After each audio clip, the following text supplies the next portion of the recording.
할렐루야. 온라인으로 예배드리는 성도님과 가정 가운데 하나님의 평안과 능력이 함께 하시기를 간절히 축원합니다. 순천에 있을 때 김창옥 콘서트에 간 적이 있습니다.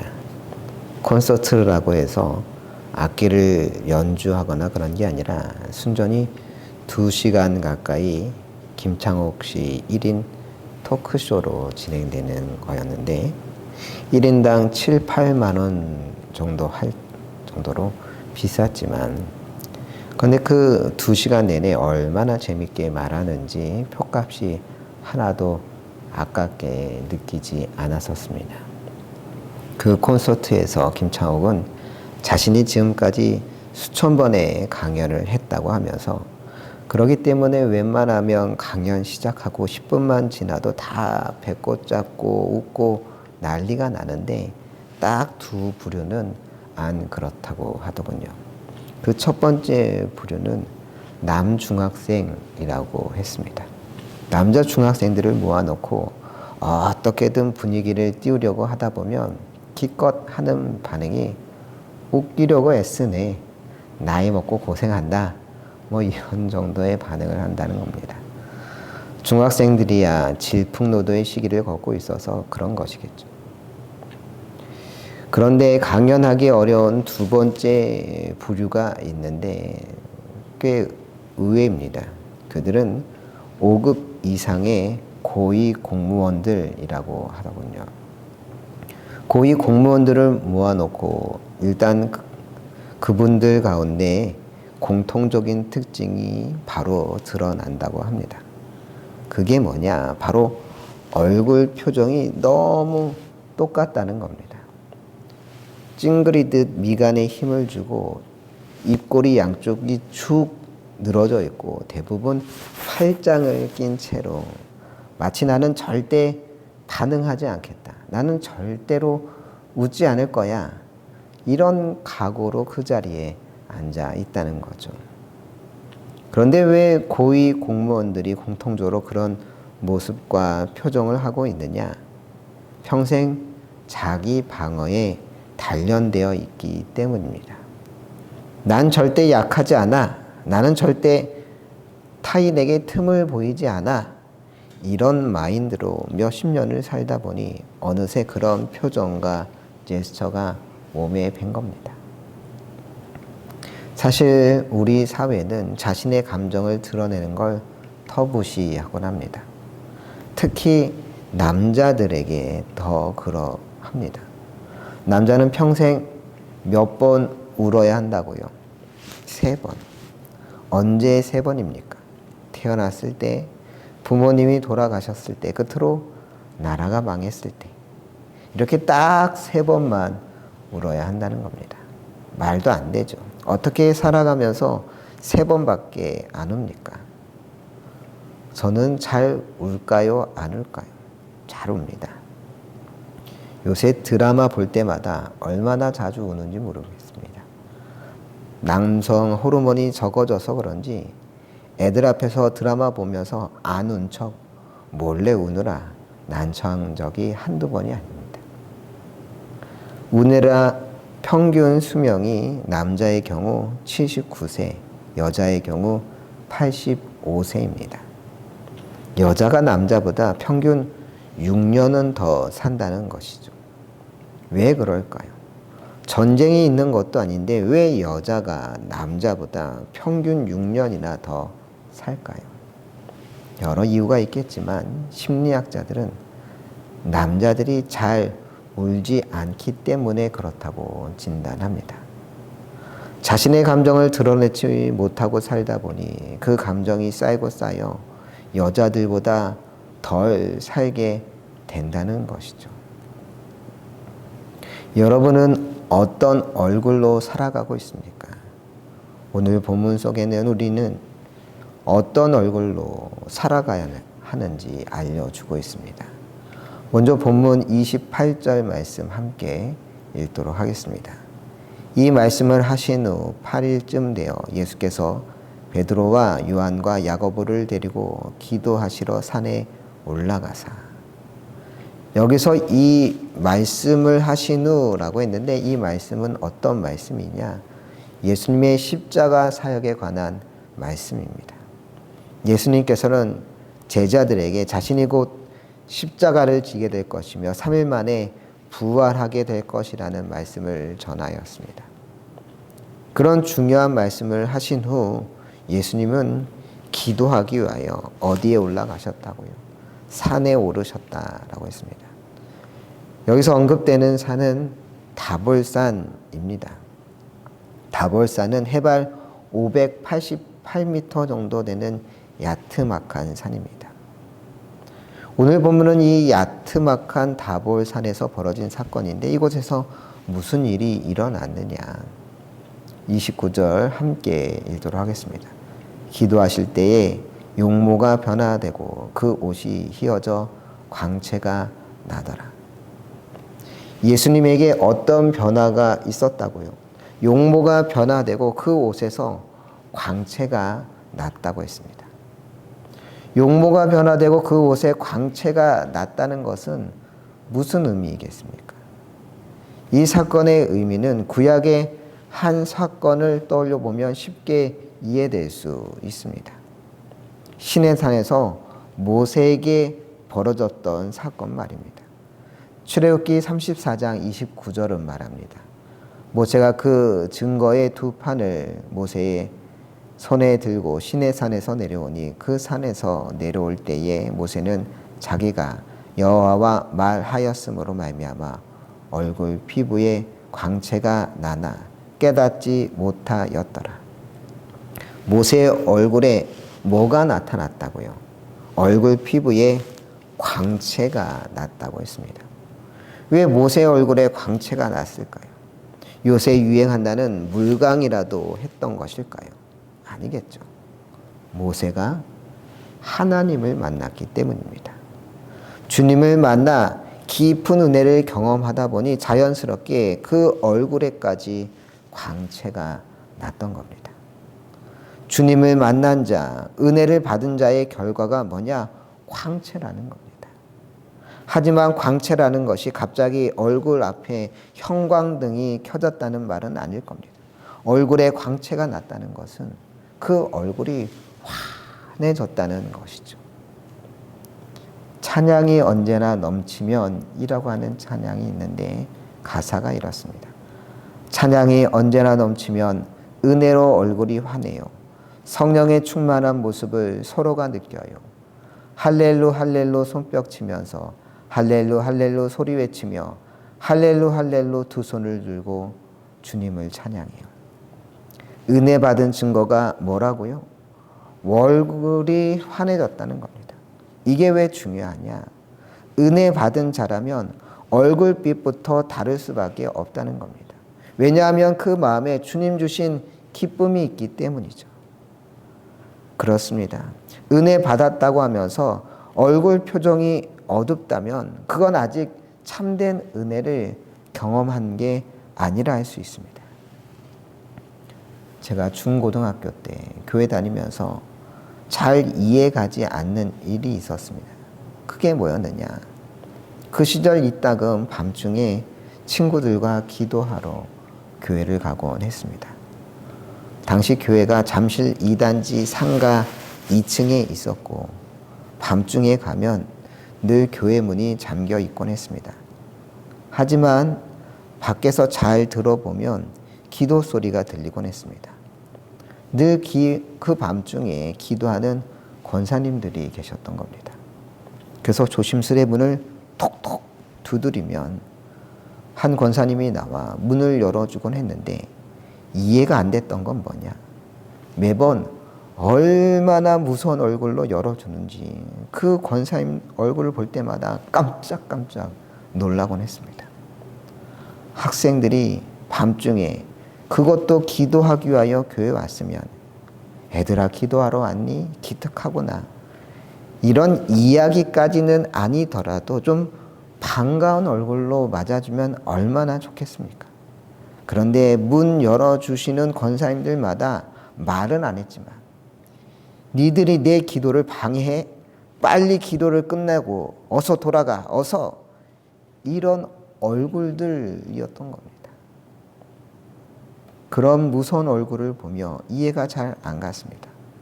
저렇게 열심히 기도하시는 분이 왜 저렇게 무서운 얼굴을 하고 계시는 걸까? 기도 방해에서 화가 나신 걸까? 분명 조금 전까지 기도하셨는데 왜 이렇게까지 화가 나 있는 걸까? 여러분, 뭐가 맞는 거겠습니까? 기도하면, 은혜 받으면 어떤 얼굴이 되어야 하는 것이 맞는 것이겠습니까? 흔히 세상에서도 40이 넘으면 자기 얼굴에 책임을 져야 한다는 말이 있을 정도입니다. 자기 얼굴에 책임져야 한다는 말이 무슨 뜻이겠습니까? 얼굴에 주름이 생기니 마음부터 열심히 보톡스를 맞아야 한다는 이야기겠습니까? 아니죠. 자신의 얼굴에 자신의 심성과 인격이 드러나기 때문에 온화한 얼굴, 인자한 얼굴이 될 수 있도록 해야 한다. 그런 말 아니겠습니까? 그래서 프랑스 소설가 오노레 드 발자크는 이런 이야기를 했습니다. 사람의 얼굴은 하나의 풍경이다. 한 권의 책이다. 얼굴은 결코 거짓말을 하지 않는다. 제가 여러분의 얼굴을 유심히 볼 때가 있습니다. 바로 예배 끝나고 나가실 때 여러분들의 얼굴입니다. 여러분의 얼굴만 봐도 여러분이 은혜 받았는지 못 받았는지 알 수가 있습니다. 여러분이 어두운 표정으로 예배실을 나가면 오늘 설교는 죽 섰구나 그런 생각이 들곤 합니다. 하지만 여러분들이 밝은 얼굴로 나면서 목사님 은혜 받았어요 라고 하면 그렇게 기쁠 수가 없습니다. 여러분 진정 밝은 얼굴, 은혜 받은 얼굴로 살아갈 수 있기를 바랍니다. 바울 사도는 고린도 후서 6장 10절에서 은혜 받은 자의 삶에 대해서 이렇게 말합니다. 근심하는 자 같으나 항상 기뻐하고 가난한 자 같으나 많은 사람을 부유하게 하고 아무것도 없는 자 같으나 모든 것을 가진 자로다. 이게 무슨 말씀이겠습니까?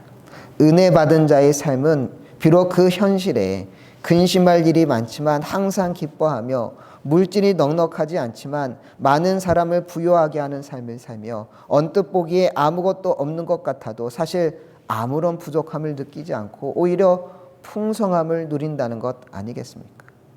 어떻게 이런 삶이 가능하겠습니까?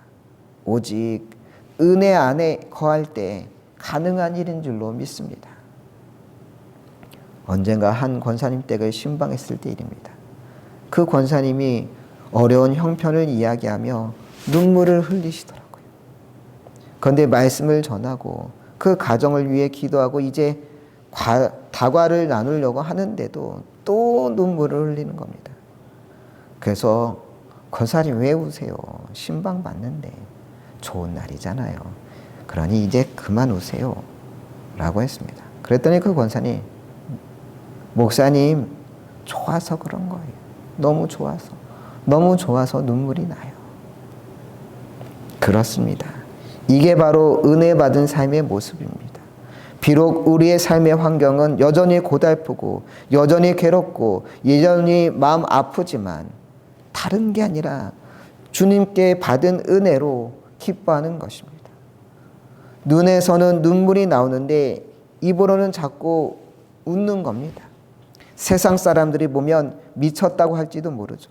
하지만 그래도 좋은 걸 어쩌겠습니까? 바라기는 은혜로 얼굴이 환해지는 여러분 되시기를 소망합니다.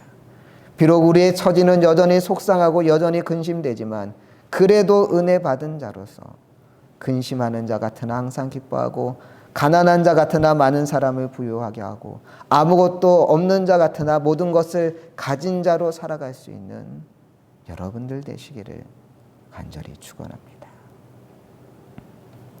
이처럼 다볼산에서 예수님의 얼굴은 환해졌고 그 이후에는 모세와 엘리야까지 나타났습니다. 본문 30절 함께 읽겠습니다. 문득 두 사람이 예수와 함께 말하니 이는 모세와 엘리야라. 예수님과 함께 다볼산에 올라갔던 제자들은 이 광경을 보고 기절초풍을 했습니다. 옛날 이야기로만 듣던 모세와 엘리야가 스승 예수님과 함께 대화를 나누다니 마치 꿈만 같은 광경이었습니다. 그래서 너무 감격스러웠던 베드로는 33절과 같이 말합니다.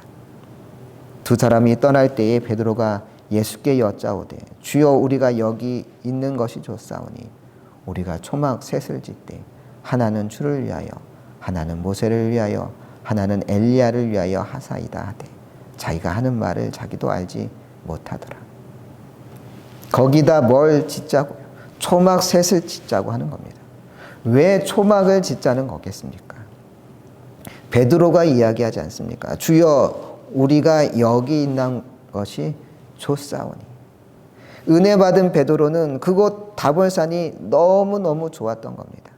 그러니 혼란하고 복잡한 세상에 돌아가서 세상 가운데 지지고 볶고 살지 말고 그냥 여기 다볼산에 머물면서 초막에 거주하면서 지금처럼 은혜 받고 찬양하고 예배만 하면서 살자, 그런 이야기였습니다. 얼마나 좋았으면 이렇게까지 이야기했겠습니까? 그런 베드로의 제안에 예수님은 뭐라고 반응하셨을까요? 37절에 보면 예수님께서 어떻게 하셨는지 알 수 있습니다. 37절 함께 읽어봅니다. 이튿날 산에서 내려오시니 큰 무리가 맞을세. 베드로는 분명 그곳 다볼산에 초막을 짓고 살자고 했지만 예수님은 이튿날 바로 산에서 내려오셨다고 했습니다. 산에서 내려오신 후에 말씀을 쭉 보면 귀신 들린 아이를 고치셨고 그 이후에 44절에 뭐라고 하셨느냐? 44절도 함께 읽겠습니다. 이 말을 너희 귀에 담아두라. 인자가 장차 사람들의 손에 넘겨지리라 하시되. 예수님은 인자가 장차 사람들의 손에 넘겨지리라 하셨습니다. 무슨 이야기입니까? 이제 곧 예수님 자신이 사람들 손에 넘겨져 마지막 십자가 사역을 감당해야 한다는 말씀이었던 겁니다. 베드로는 세상으로 돌아가지 말고 은혜의 동산 다볼산에 초막을 짓고 살자고 했지만 예수님은 바로 다음날 세상에 내려가셔서 자신이 져야 할 십자가를 지러 가겠다 이야기하셨던 겁니다. 흔히 절이 있는 곳과 교회가 있는 곳이 다릅니다. 절은 어디 가야 주로 볼 수 있습니까? 산 골짜기입니다. 왜 절은 산 골짜기에 있을까요? 세상과 단절을 위해서입니다. 불교는 수행의 종교이고 스스로의 깨달음으로 구원을 이루려고 하는 종교이기 때문에 될 수 있는 한 속세의 인연으로부터 멀리 떨어져야 합니다. 반면 교회는 주로 어디에 있을까요? 신의 한복판에 있습니다. 그래서 교회 이름에 중앙이라고 하는 단어가 많이 들어가는 겁니다. 제 본교회가 강남중앙교회였고 목사 안수받고 첫 사역하던 교회가 관악중앙교회였고 이전에 사역하던 교회가 춘천중앙교회였습니다. 우리 교회 근처에도 무슨 교회가 있습니까? 원주중앙교회가 있습니다. 왜 이렇게 교회 이름에 중앙자가 많이 있는 걸까요? 중앙, 영어로 하면 뭡니까? 센터입니다. 센터. 지역 한가운데 있는 교회라는 것이죠. 여러분, 원주 중앙절 이런 거 들어보신 적 있습니까? 못 들어보셨을 겁니다. 왜냐? 불교는 세상 한가운데 있길 바라지 않기 때문입니다. 그런데 교회는 오히려 세상 한가운데 있는 게 중요한 신앙입니다. 왜냐? 그 지역사회와 하나 되어 주의 은혜로 그곳을 변화시키는 것이 교회의 너무나 중요한 사명이기 때문에 교회는 산속으로 들어가는 것이 아니라 오히려 세상 한가운데, 세상 중앙에 거하기를 바라고 있는 겁니다. 물론 교회 시설 가운데 산 골짜기에 위치하는 것들이 있습니다. 그게 뭐냐? 기도원입니다. 그렇다면 기도원과 교회는 어떻게 다를까요? 기도원은 기도하는 곳이고 교회는 예배하는 곳인가요? 기도원에서 예배드리면 안 되나요? 교회에서 기도하면 안 되나요? 기도원과 교회의 가장 중요한 차이는 뭐냐? 기도원은 계속 머물기 위해 올라가는 곳이 아니라는 겁니다. 계속 머물기 위해 올라가는 곳이 아니라 잘 내려오기 위하여 가는 곳이 기도원입니다. 세상 가운데 승리할 힘을 얻기 위해 가는 것이 기도원인 겁니다. 그렇기 때문에 아무리 은혜를 많이 받아도 기도원에 계속 머무는 것은 합당한 신앙이 아닙니다. 은혜를 받았으면 반드시 세상 한가운데로 내려와야 그게 바로 진짜 은혜를 받은 건강한 신앙입니다. 예수님께서도 바로 그것을 보여주셨습니다. 어쩌면 예수님도 그냥 다볼산에 머무는 것이 더 편하고 좋았을 겁니다. 다볼산에 초막셋을 짓고 평생 찬송하고 예배드리면서 살다가 여우 같은 아내 만나고 토끼 같은 자식들 낳고 남들처럼 살아가는 게 왜 나쁜 일이겠습니까? 이제 세상 가운데 내려가면 자신을 기다리고 있는 것이라고는 십자가 고난이라는 걸 예수님도 너무나 잘 알고 있었죠. 예수님이라고 사람들 손에 팔려 십자가 형틀에 달리는 일이 반가울 리 없지 않겠습니까? 하지만 예수님은 알고 계셨습니다. 은혜를 받은 자가 해야 할 일은 사명 따라 사는 삶이라는 걸, 세상 한복판으로 나아가 세상을 변화시키고 저들을 구원해야 하는 일이 자신의 사명이라는 걸. 그렇습니다. 이것이 신앙입니다. 신앙이란 은혜 받은 자리에만 머무는 것이 아닙니다. 은혜 받고 도전받는 일은 너무나 행복하고 귀한 일이지만 그것으로 끝나서는 안 됩니다. 은혜 받은 자가, 도전받은 자가 해야 할 일이 있는데 그것은 세상 한가운데 향하는 겁니다. 주님의 십자가를 지고 세상 한가운데로 나가는 것, 그것이 바로 은혜 받은 자가 가져야 할 마음이요 사명인 줄로 믿습니다. 윌리엄 보든이라고 하는 청년이 있었습니다. 보든은 1887년 미국에서 태어났습니다. 그의 부모는 큰 목장을 경영하는 부자였습니다. 그럼 윌리엄의 부모는 고등학교 졸업 기념으로 세계 여행을 시켜주기도 했습니다. 그때 보든은 아시아, 중동, 아프리카 등 여러 나라를 둘러보면서 헐벗고 굶주린 많은 사람들을 보았습니다. 그때 보든은 결심하게 됩니다. 나는 이 불쌍하고 헐벗고 굶주린 이들에게 복음을 전하며 예수 그리스도의 사랑을 실천하는 일에 내 한평생을 바치리라. 그렇게 다짐하면서 보든은 자신의 성경책 안쪽에 이렇게 적어 넣었습니다. No reserves. 지체하지 않겠다는 겁니다. 여지를 남겨두지 않고 이 사명을 위해 자신의 모든 것을 걸겠다고 결심했습니다. 그 뒤에 미국의 명문 예일 대학을 졸업한 후에 프리스턴 신학교에 진학을 했습니다. 대학을 졸업할 무렵 그의 부모님은 막대한 유산을 보든에게 남겨주었지만 보든은 이슬람 선교를 위하여 하나님께 헌금하게 됩니다. 그리고 신학교를 졸업 후 이집트로 건너가기로 작정했습니다. 이슬람 사람들의 선교를 위해서 말입니다.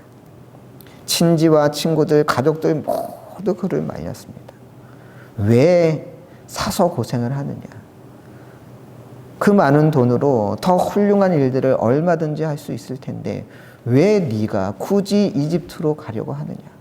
그렇게 사람들을 다 말릴 때 보드는 성경 안쪽에 또다시 이렇게 적었습니다. No retreat. 물러서지 않겠다는 겁니다. 후퇴하지 않겠다는 거죠. 그의 결심처럼 호련히 보드는 이집트로 건너갔습니다. 거기서 그는 열정적으로 복음을 전했습니다. 하지만 보드는 이집트에서 사역을 시작한 지 넉 달이 채 되지 않아 그만 뇌막염에 걸리고 말았습니다. 그리고 뇌막염이 발병한 지 한 달 만에 세상을 떠났습니다. 이때 그의 나이 불과 26살이었습니다. 보드는 죽어가면서 자신의 성경책 안쪽에 마지막 한마디를 더 남겼습니다.